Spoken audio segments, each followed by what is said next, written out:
کوفیوں ہوشیار ہو جاؤ، چال بازوں کے دھوکے سے ہوشیار، زبیریوں کی خسرت ہوئی آشکار، یہ لوگ نہیں آج علی کے وفادار۔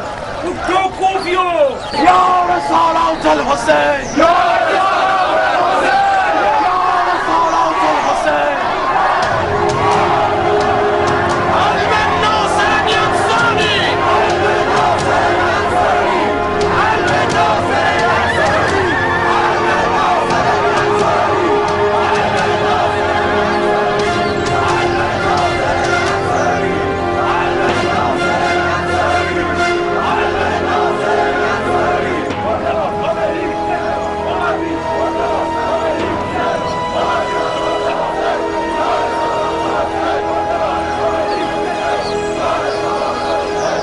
اموی مر گئے ہیں یا بھاگ گئے ہیں؟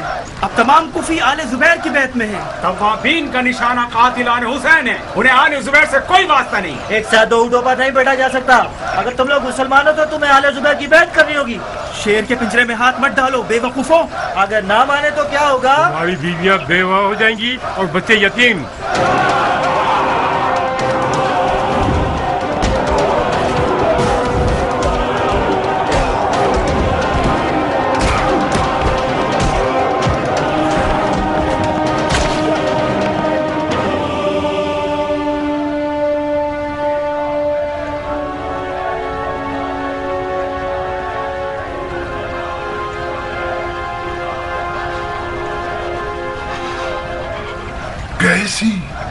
کیسی غلطی کر لی میں نے؟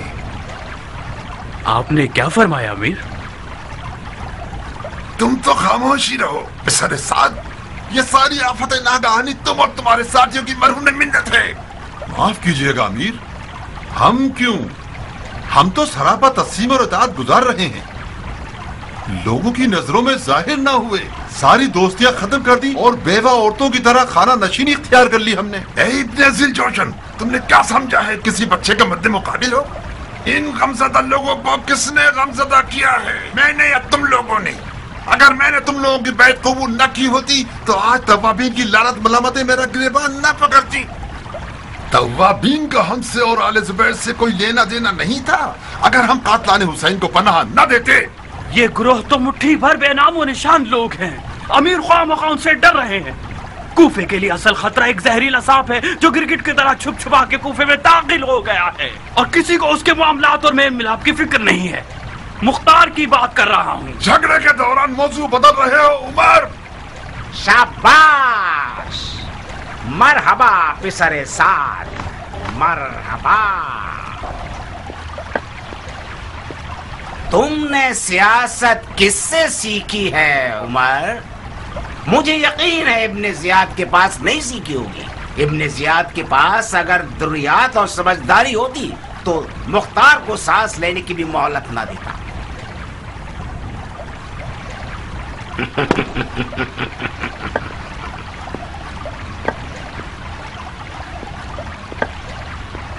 میں بن یزید ہوں، آپ لوگوں کا نیا حاکم، اور یہ ابراہیم ہے، نواسہ مرحوم طرات الخیر۔ اب ہم ایک دوسرے کی مدد سے کوفے کو چلائیں گے۔ خوش آمدید شیخ، یہ کیسا حلیہ ہے؟ کوخ نشین لوگوں کے حلیے میں آئے ہیں تاکہ توابین جیسے لگے اور ان کے غصے سے بچ جائیں۔ بہت بری طرح ان کی گردن کی رگیں پھولی ہوئی تھی۔ عراق عرب کے حجلہ عروس میں خوش آمدید امیر۔ عروس سے مراد کوفہ ہے؟ جی امیر، خدا کی قسم یہ دلہن آپ جیسے عکاس شناس شوہر کو ہی زیب دیتی ہے۔ میں نے سنا ہے کہ آپ زبیریوں کے اعلیٰ پائے کے سیاستدانوں میں سے ہیں۔ صحیح۔ اگر میں پائے کا سیاستدان ہوتا تو کسی بیوہ دلہن کے حجلے پر ہرگز قدم نہیں رکھتا جس کے شوہر ہونے کا دعویٰ ہزاروں خبیث لوگ رکھتے ہیں۔ جناب عامر، یقیناً آپ اپنی غلطی کی طرف اب تک متوجہ ہو چکے ہوں گے۔ آپ نے کوفے میں غیر سنجیدہ فیصلے سے وہ آبرو آل زبیر گنوائی ہے جو 3 سال اور کچھ عرصے میں خون دل سے حاصل کی تھی. اور اگر مجھے یقین نہ ہوتا کہ تمہاری یہ خطا تم نے جان بوجھ کر نہیں کی تھی تو میں ابھی حکم دیتا کہ تمہاری آبرو ریزی کر دی جائے. تم پسر سعد اور تم ذی الجوشن کے بیٹے اور تم لوگ جن کے ہاتھ فرزند رسول کے خون میں بھرے ہوئے ہیں. آل زبیر وہ پہلا گروہ تھا جس نے خون حسین کے دفاع میں بات نہیں کی، عمل کیا. یاد رکھو کہ آل زبیر اپنے عہد پر ثابت قدم ہے اور پختہ ارادہ رکھتے ہیں کہ قاتلان حسین کے ساتھ جنگ کریں. توابین بھی یہی چاہتے ہیں. ہاں تو پھر جائیے اور اپنے آپ کو ہمارے اور توابین کے خلاف لڑنے کے لیے آمادہ کیجیے. اگر جیت گئے یہ تاخت اور یہ بد چلن عورت کا حجل عروسی آپ کا ہوگا.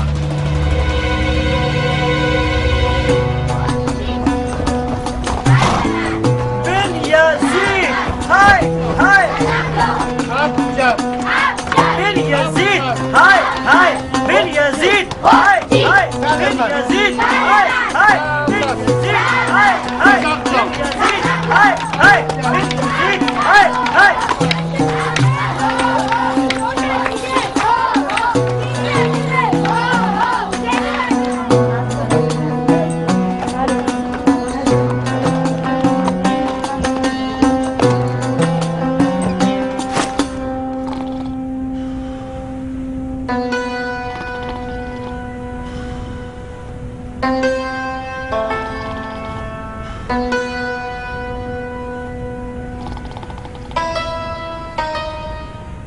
آقا، آقا، میرے آقا اٹھیے. کیوں تنگ کر رہے ہو آقا کے بچے؟ سونے دو مجھے. اٹھیے میرے آقا.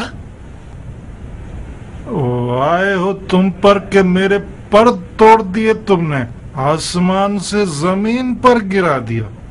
پاگل کہیں کے. کیا میں نے نہیں کہا تھا کہ ہر گدھے کے کھٹکھٹانے پر کہہ دینا کہ میرا آقا گھر میں نہیں ہے؟ میرے آقا مختار آیا ہے. کیا؟ مختار آیا ہے.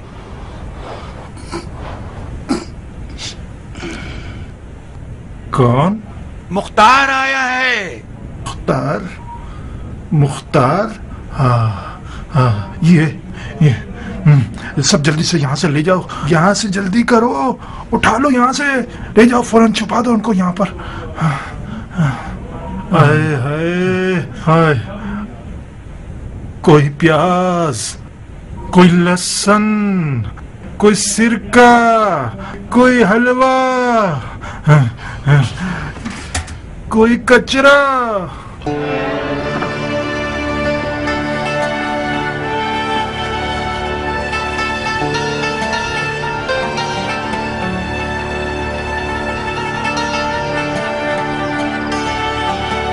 واہ واہ، کیا روپ ہے، کیا قد و قامت ہے. یہ ہمارا اپنا ابو اسحاق ہے. میں ٹھیک دیکھ رہا ہوں؟ مار ڈالا تم نے اس طویل دوری کے غم میں. اف اف اف، کیسی غلیظ بدبو ہے. عبیدہ، تم نے اب تک یہ بری عادت ختم نہیں کی. نہیں، تمہاری قسم. مطلب کیوں نہیں؟ مگر میری ایک رکعت نماز بھی قضا نہیں ہوئی ہے. نماز کا شراب پینے سے کیا واسطہ ہے؟ واسطہ نہیں ہے. بے شک نماز فحاشی اور برائیوں سے روکتی ہے.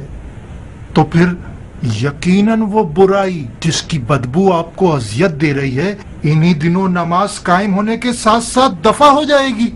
حیف ہے تم پر کہ تم ام الخبائث کو پیتے ہو. میں انسان ہوں مختار،